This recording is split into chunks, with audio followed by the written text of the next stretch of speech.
G'day. Aussie Bonsai bloke, here you go. G'day guys, today is the day after the aftermath of all the mess and stuff. I'll just show you. We've had a bit of a clean up in here. You know, it's not too bad now. Just looks like a normal shed. And all the mess is gone and we can now walk around without tripping over something. But anyway, what are we going to be working on today? We're going to be working on this bottle brush of mine.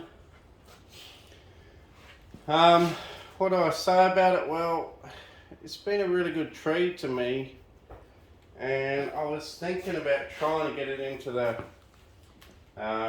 you know, at least send some pics in for the National Arboretum, try and get something in there, but I've decided, you know what, it's recovering after a few years of trauma, heat waves and frosts and all that stuff, and it's not ready. It's just not ready. So I'm not going to worry about even trying to send a photo in, and maybe I'll wait until one of my Mallee styles can make it anyway. Who knows? But anyway, you know, another few years. I don't want to send something in that's not ready anyway, even if they did accept it, but I don't think they would, because their quality of trees is top notch, and I'm a little ways off trying to get something in there, but you know, one day we'll see. But anyway, this tree now, oh, my door's banging, hang on. Leo's banging. Hello, what's going on? What's happening? You look worried, bud. What happened? What happened? You okay? You alright? How come you look worried? You can stay in here, I've just got to shut the door so it doesn't bang. Yeah, so anyway, so that's all good. We'll just, you know, wait a few more years till something lines up with when they're doing a drop off. But anyway, today what we're going to do is we're just going to trim this thing back again. Probably its last trimming for autumn, or until all the buds flower out in spring. If you do cut these back too late, what will happen is you'll cut off a lot of your flower buds, because I believe that they form on the end of all the new shoots. So it's a bit of a hard timing. Depending on the vigor of your tree is when you have to cut it. There's no exact rule. If you cut a really vigorous tree too early, it'll put on too much vigor again, and then it'll need cutting back before flowering, and then flowering won't be too good. If you cut a weaker tree back too late, it won't flower either. Or if you cut a strong tree back perfectly on time, we put out a few shoots just before winter, and then coming into spring the shoots will elongate and turn into beautiful bottle brush flowers over the whole thing, and spot on, you've got it perfect. If you want to see this tree in flower, I think my profile picture could be, or No Rules Bonsai has also got the picture of this thing in full flower. So let's make a bit more of a mess today, and I'll sweep it up. So yeah, so basically I'm just going to cut back the strong shoots. Weaker shoots I'm going to leave. I don't want to touch them because some of this tree is weaker after all of its years of, you know, trauma that it's had. It also had another problem this spring, was I got some serious rust in my bottle brush. This bottle brush and one of my others, the Mallee style bottle brush, got serious rust in it. They've grown out of it now, but there is still signs of it. So what I might do is I might actually get rid of a dead branch here.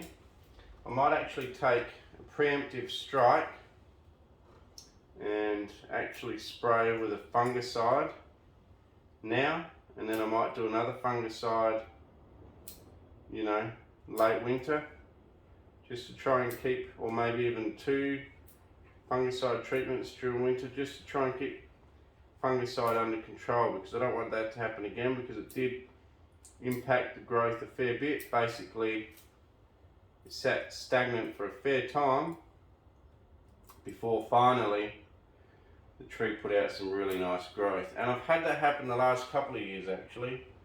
Get a bit of rust and it puts out some weakish poo growth in spring, and then finally coming into the middle of summer it does a lot better.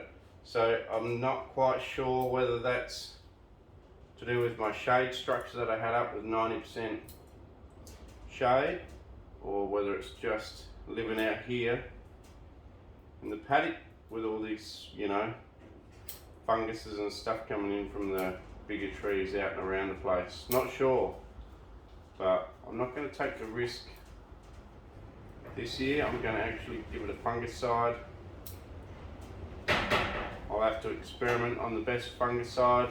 I do have one that I bought from Bunnings a while ago, which was I think a Yates, could have been a Yates Xalaton or something, reduced. Putting it on clearance, so I thought I'd buy some and, you know, I'll try it out. So I'll probably give it a dose today. And I'll give it a dose in winter, and then maybe a third dose come early spring. And hopefully that can keep some of this rust under control. So you can see I'm not going crazy on the trimming back. I'm just literally the strongest of growth I'm cutting back. This may require another little bit of a trim again in another few weeks or so, but I just want to get these really strong shoots in check now before they grow too rampant and make some of the weaker shoots die off, which can happen. I'd rather just get these stronger shoots under control now, so it helps push out like some of these weaker shoots here that are just pushing out now. I'm going to leave them to push out and get rid of some of these stronger shoots so the weaker ones can push out.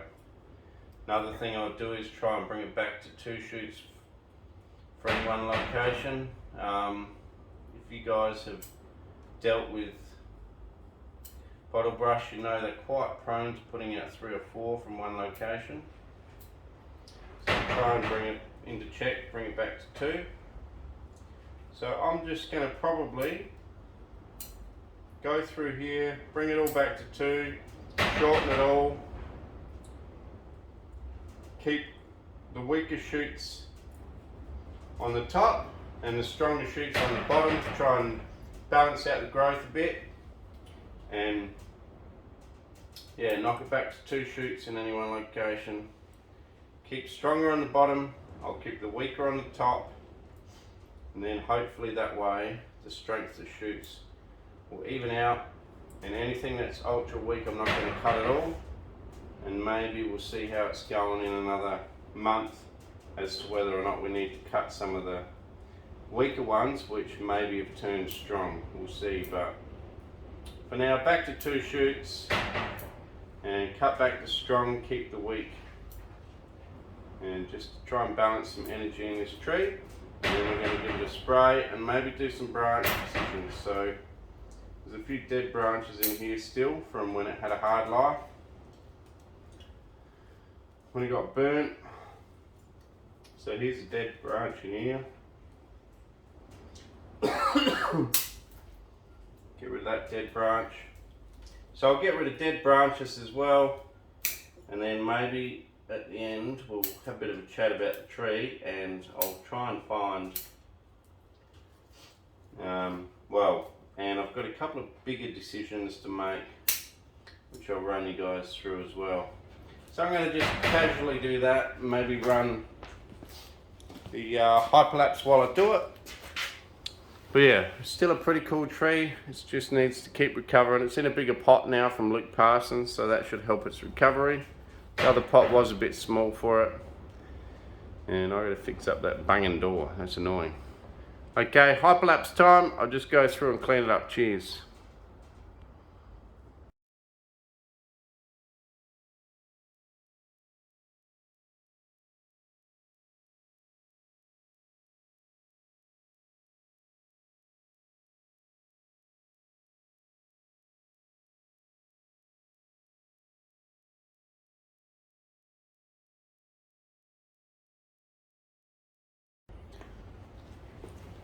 G'day guys, well, giving it a bit of a trim. As you can see, got a fair bit of stuff off here. Couple of things. In general, it's pretty good. There's a few dead bits that I've left in there because I don't want to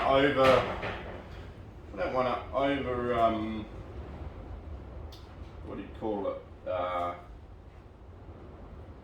You know, make this thing nice and sedate. I want to keep it wild. Don't want to over civilized, I was going to say. I want it to be a bit wild in the structure. So I've left some of the dead stuff in there. Some really cool dead branches in there. And you can see the beautiful bark that it gets. But anyway, I'm not sure about this funny branch at the front. Also the back's very bare at the back. So let's take a look at it. So the thing is that funny branch at the front is hiding a beautiful branch here. This branch here is absolutely beautiful. Beautiful shape, beautiful bark. So I think at the very least, let's reduce that a bit. Okay, what do we got now? Pretty good. Pretty good, but probably compared to the rest of the tree, excuse a few parts, compared to the rest of the tree, that bit there is actually quite thick of foliage in there now, so it probably doesn't even need that. So let's get rid of that one. Leave a bit of a stub in there. Right. Probably leave this one, I would say. Could you get rid of that one as well? I mean, maybe. Yeah, let's do it. Why not? While I'm in the mood to get rid of stuff, let's do it. I'll just snap it off. Peel it back. Right, so that's really opened up the front now. I think it's an improvement. Really shows you that structure in there. There's a lot of structure. We can let some of these side ones just cross over a little bit, and this one here hopefully will get more light, get healthier, and it'll come in there. Now that we've got rid of that shade structure over the bonsai area, which I think was overshading things. I think that's what my problem was. Things were getting too much shade. Now they'll be back in full sun, and we didn't really have a hot summer this year. We had a fairly mild, wet, humid, well not wet, but just humid every day. It was mild and humid. And I think that caused some of the disease, slow growth, didn't get the full sunlight. So anyway, we've opened up that. Now the next issue I want to address is there's nothing at the back. The whole back's completely open. So, you know, I was sitting and thinking, dead branch here. Sitting and thinking, something needs to come down just to create some depth to this back of it. Otherwise it's just too open. Beautiful bark in this tree though, beautiful. When it gets the flowers on, like, I'm not sure, this thing's 35 to 40 years old in a pot. I think it's been in a pot its whole life, so it's doing pretty well. Not sure what type of bottle brush it is, not at all. So anyway, I think if we brought that one down, it sort of looks a bit funny, and that fills in a good gap there. But then I was thinking, what if we bring this one down? Because there's these ones here which will help fill in that gap. There's another one growing in here. What if we bring that down? And if we bring that one down, there's perfect root here, sitting up in the air, conveniently, ready to attach to. So let's do that. Let's just attach it to that one. Hope you guys can see this camera focuses sometimes on the back of my arm and not what I'm working on. Bit of a pain. It's a bit too efficient, this new camera. And then there's a convenient bit of deadwood there, so I'm not going to mark any bark, so I don't even need to get my you know, bubble tube out for my goldfish. Pull it down by hand so you can feel what sort of pressure you're putting on it, because these are not fragile, these are not flexible branches, they're very fragile. Not fragile, you idiot, Sam. Not fragile. These are fragile. Absolutely fragile. They don't like to bend at all, not very flexible. Idiot. What's an idiot, man? Right, okay, so that gives us a bit of depth there, I reckon. A bit of depth at the back. Can we go further? Probably can. I feel like it needs to go further. Guide wire is the way to go if you want to flex something old like this. Like this branch could be, it could be over 10 years old, this little branch here. So I don't want to overdo it, but we do want something to go down into that area and then grow back out. And don't want to snap it off either. And because you've got these higher ones here, it'll actually create a lot of depth to that pad and then fill back in and grow up. So I think that's an improvement back there. Remember, this dead section here will end up coming off and the green only starts here. So yeah, we've opened up the front. We've got a bit of depth now. I think we're on track. Now we need some good health from the tree. Also, this is not drought shield. This thing ran out, but I've filled it up about 500 mils of Yates Xyloton dual action systemic fungicide. Picked it up, run out of stock for $5. Give it a shake. It's meant to make 7.5 litres, so it should last a long time, and I bought 2 of them. So if it works and it keeps the rust under control, it's meant for azalea and roses and stuff. If it keeps the rust under control, meant to be a dual action, then I'll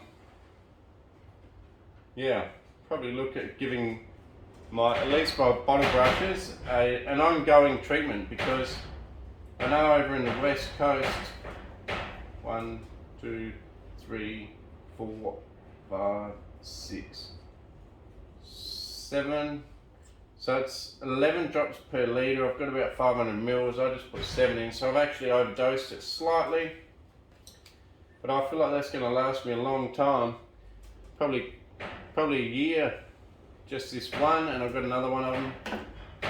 Yeah, over in the west coast of Australia, they've got something called myrtle rust spreading pretty bad, and it actually can kill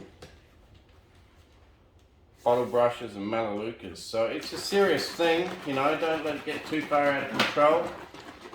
I've had it the last 2 years, and I find that it really affects the late winter, early spring growth. And it really can give it a good shake. A bit of water, 500 mils of water. It really can take its toll on the tree, so just be mindful of that with the bottle brush. I guess some melaleucas, but the bottle brush is a melaleuca. On the directions, I read the directions, it says just to wet both the top and the bottom of the leaves completely. So a little bit like you're, I guess, spraying an eco pest oil. A bit like your eco pest oil where you spray on top and the bottom for scale and aphids. You're doing a similar thing with this fungicide. So top, bottom of the leaf. Now this is meant to be systemic, so I'm assuming it'll drag it into the plant. Keep moisture away from the leaves of the tree for, you know, a good 12 hours. Ideally when you water, if you can, if you're hand watering, don't wet the leaves, because that contributes to it as well. Yeah, but keep an eye on it. So I don't even know what that's going to do. Who knows? Systemic fungicide. Normally I'm not one for using chemicals too much unless I have to, but in this case, a tree of this quality, I don't want to be messing around hoping Mother Nature's kind to this tree. I'm going to step in and make sure Mother Nature is bloody kind to this tree. So there you go. Got the first lot of fungicide I've ever applied to a bonsai. There you go. So looks like today's the day. So cheers guys, hope you'll agree it's not ready for the show yet. It's getting there, but it's a long way away. It needs to get a little bit more health and vigour. The new shoots are really healthy at the moment. That fungicide actually has a real pong to it. If poisoning occurs.